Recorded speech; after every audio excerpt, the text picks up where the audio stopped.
Hi, I'm Tara Palmeri, and I'm a senior political correspondent. And on this show, I'm talking to the newly minted MAGA Senator from Indiana, Jim Banks.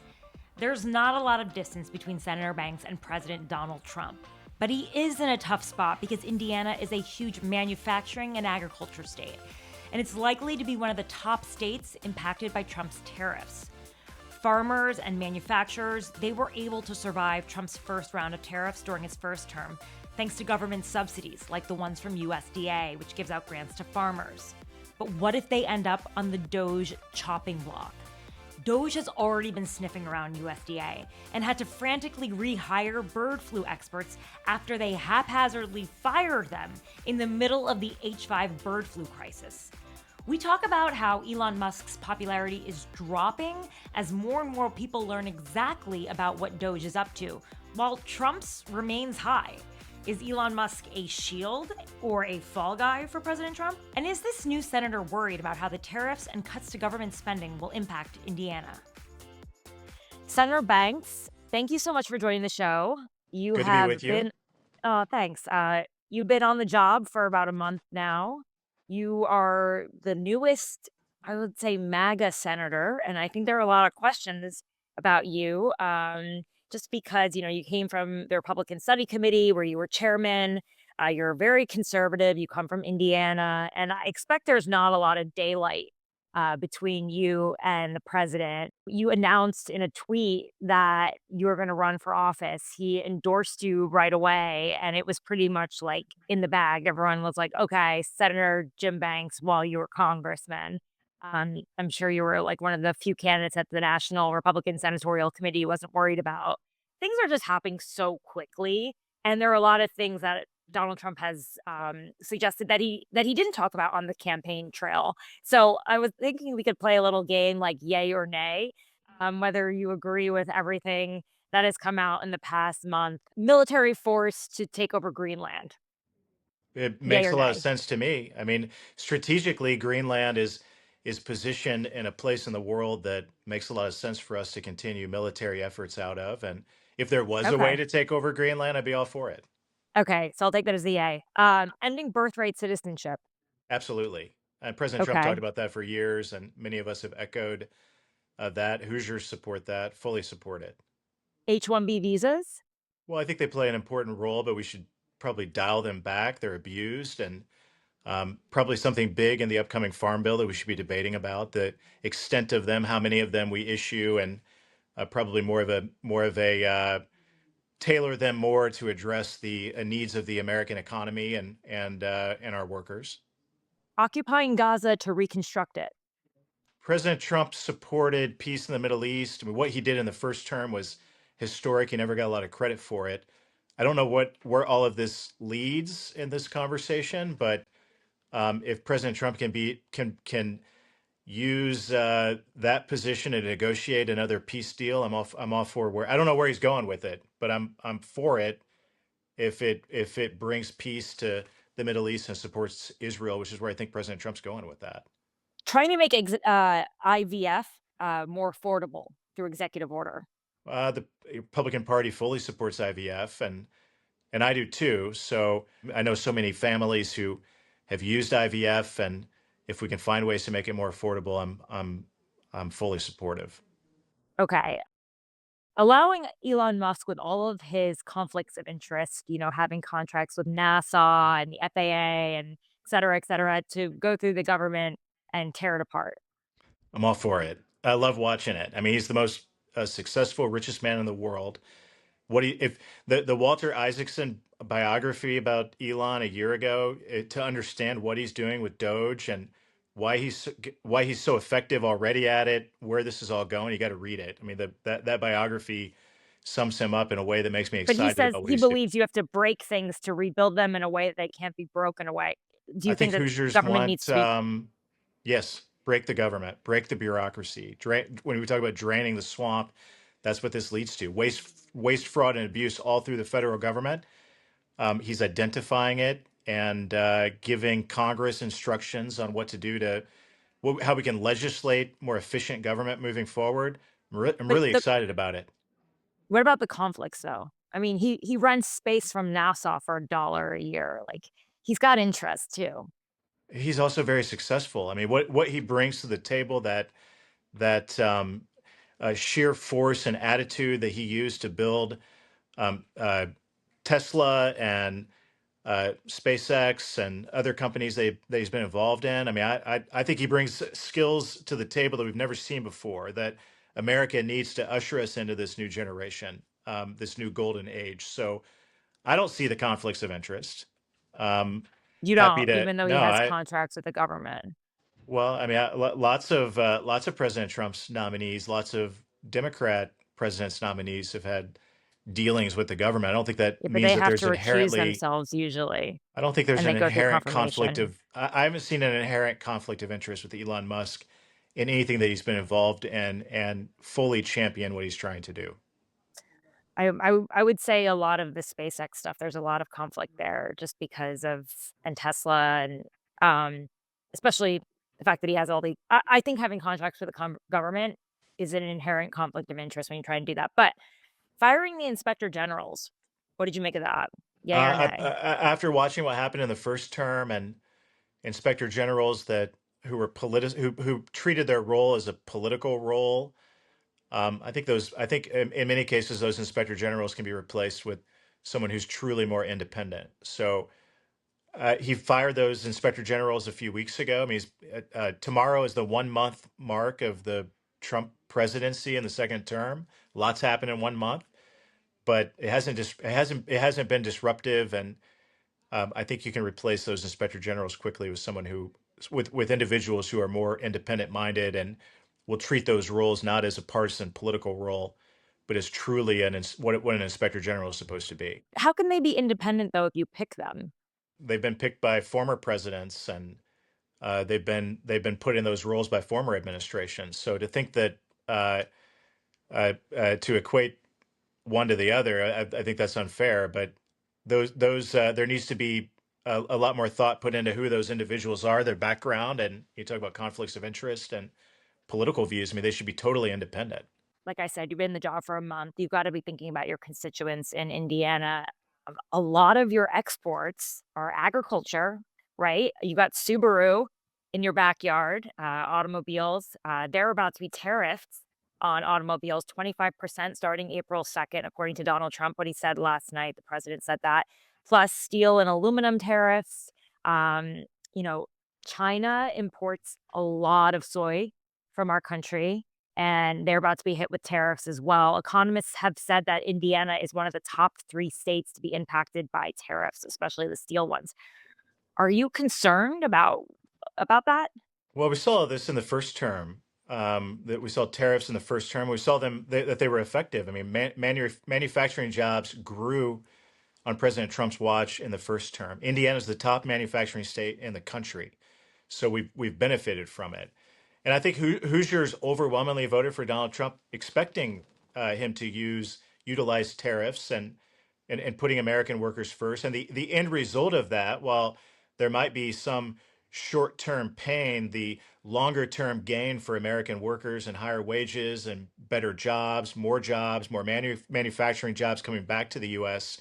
is something that Hoosiers fully support. I mean, I'm excited about it. I'm glad this president is following through on his commitment and promise using tariffs to put American workers first, to bring back the made in America economy. Indiana is perfectly positioned to seize the moment and benefit from that, I think, more than any other state in the country.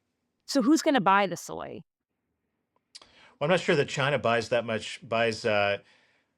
soy anyway. And you talk about trade deals of the past. I mean, even trade deals that Trump negotiated in the first term that the Chinese ignored when President Biden was in office. There's no such thing as fair trade when it comes to China. So it's not fair. It's not free. And President Trump recognizes that China is our biggest adversary militarily, economically, and it's long past time to hold them accountable. Trump is the first president in my lifetime, Republican or Democrat, who was tough on China. Every other president, Republican and Democrat in my life, played footsie with China. But President Trump understands that being tough on them with tariffs. You talk about manufacturing jobs. Indiana is also the top steel producing state in the country. And what the Chinese do to manipulate steel dumping, it screws steel workers in my state in a big way. And these tariffs are going to protect and grow more steel jobs, which are really good paying jobs. I mean, in my hometown, we have a steel mill, and those are really good paying jobs that a lot of people that I went to high school with, a lot of families that I know have jobs there. That's what President Trump is getting at, more jobs like that for They're not Americans. worried at all about retaliatory tariffs. I'm not hearing from anybody in Indiana that's Oh, worried about that. really? I mean, I think Okay. Hoosiers that I talk to understand uh, what President Trump is up to. He understands the negotiating tactics that come along with tariffs. And while there might be some short-term pain, like we saw in the first Trump term, it was short-lived, and the outcome of that was more good-paying jobs, and it was better for America. So I think Hoosiers stand with President Trump on this one in a big way. Did the USDA, though, subsidize in some way when there were issues with, like, the agricultural exports? Yeah, I think that happened in the first term, and there's room for that this time around too. If farmers are affected, if workers are affected, then there might be ways to offset pain that's incurred. But look, I mean, what President Trump is proving once again, just like he proved the first time, is that this is the long-term benefit to bring these jobs back. 5 million manufacturing jobs in America have been wiped out from the China shock. And Mm. those many of the millions of those workers never found a job that was as good as the one that they had before. So let's bring back the made in America economy. And I'll say, Tara, this is the difference between the old school Republican Party and the new Republican Party is backing up President Trump on issues like trade, putting American workers first, representing the working class coalition that gave President Trump this historic win on election day, a mandate, the popular vote, giving us majorities in the House and the Senate. Republicans in the past used to thumb their nose at those voters, and I think we saw a lot of that in 2017. And that's why we Yeah, lost majorities in the House quickly because we didn't represent those Republican leaders back then didn't represent those working class voters that put Trump in office the first time. That this is a new and very different Republican Party than what it was in 2017, and certainly before totally. that. I do wanna ask you, though, about USDA. So, tariffs obviously they are gonna hamper some exports, but USDA stepped in and they helped farmers, right? When they're in times of, bad crops, bird flu, etcetera. But USDA is gone under the DOGE cutting block, you could say. And are you concerned that they may, in some way, this may hurt your constituency? Like you guys rely on that. It's not even just the grants for farmers; it's also broadband. Like, is that a step too far going after USDA? I know that they just fired a bunch of people that were working on the bird flu, and they had to be rehired. Well, you got to get back to what DOGE is all about. It's about cutting waste, fraud, and abuse, and slashing bureaucracy. And if you can't tell me that there's not waste, fraud, and abuse, and massive bureaucracy in a department like the Department of Agriculture, the defense, even the Department of Defense. I mean, Of course, but the like, Department of Education, and that's what DOGE is targeting, and I think they're going to find a lot of that at USDA. I mean, the Farm Bill. I mean, one of my biggest surprises about the Farm Bill is this like overwhelmingly food stamps, and very little of it is direct aid to farmers and support for farmers in Indiana. So when you but look it's at so haphazard to, like, the point where they had to rehire the people back who were working on the bird flu crisis. Like, there has to be some concern that they're gonna slash USDA funding in some way that impacts your state. I mean, that I'm not. alone, I'm sure. I mean, obviously, in that case, they rehired them quickly, and uh, in a massive effort like what Doge is, and the Mm. disruptive nature of how Elon and President Trump are treating all of these activities. Something like that might happen. You quickly adapt and make up for it. President Trump yesterday, a new poll yesterday, 55% approval rating. I mean, you Yeah. didn't see that with President Obama in his second term. You haven't seen that with any other president in modern times in their second term. President Trump is more popular than he's Yeah, ever I been think before, people and I it's think because of people these like that he's efforts. breaking things. I think you're right. But you know what is interesting is that Elon Musk's approval rating is going down. What do you make of that? And the more people Well, know about Doge, the less they like him. Yeah, I've thought a lot about this. The Democrats were so paralyzed from election day, giving this speech after speech, complaining about Elon and Mm. complaining about Agenda 20. They're rehashing Agenda 25 and all of these things that they beat up on Republicans about in the election cycle that didn't work. By the way, the voters rejected it. You mean They're Project 2025, right? Project 2025. Yeah, Yeah. excuse me. So the Democrats are they're paralyzed by all this. They don't know how to fight back. It's not like when I was first elected to the House in 2017, I would go back to Indiana, and everywhere that I went, there was the resistance. Every public event, even private places that I went to, they were protesting me. They had talking points. Mm. They had a strategy. The Russian collusion hoax was a part of that. This time around, they are so paralyzed. They don't know how to attack President Trump because they know he's popular. They know that what he represents and campaigned on is what the voters want, and they know on your own podcast with Senator Fetterman. I mean, the Democrats are even some of them are saying out loud their party's been rejected. Right. Their party doesn't know how to fight back and be the opposition party to President Trump this time around because President Trump is so popular. Elon's taken the fire. I think Right. President Trump is enjoying it because his numbers are going up, and Elon's totally okay with it too because he's doing what he loves to do. He loves this country. His mission is to create efficiencies. Yeah, I mean, a lot of I the think he's I okay mean, with taking the hits. but he is a soft target. Like, Democrats see him as someone who is losing popularity, and I think it's because of the way that he's moving through DOGE, and there's gotta be, like, something that you would say, "No, do not go near that." Like, that is a program that works for Indiana. For example, Katie Britt, senator from Alabama, she drew a hard line on trying to touch any sort of funding that goes to the NIH, because in fact, in her state, they get $334 million to the University of Alabama, and they use that money to study causes of death caused by Parkinson's, cancer, et cetera. Like, is there anything that if DOGE stuck their hand in there, you'd be like, get out of that? That is Well, the place. yeah, Indiana and Purdue get a lot of that NIH funding too, and they will continue to, just like a lot of that funding will continue to go to Alabama and other universities around the country who do good work and good research.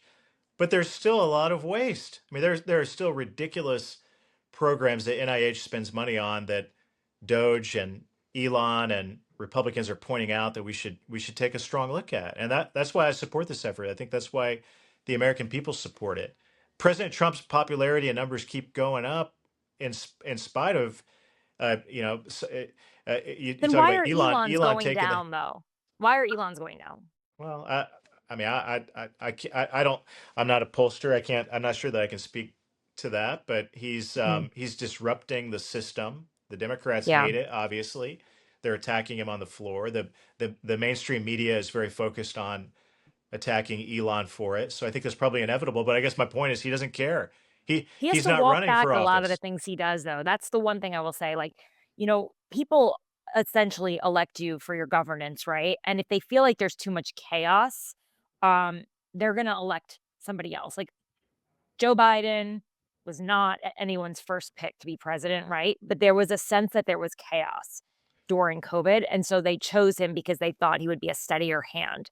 If the feeling is that there's too much chaos around Donald Trump, like, it could eventually impact him. For right now, it's Right now, it's not impacting the his case. executor.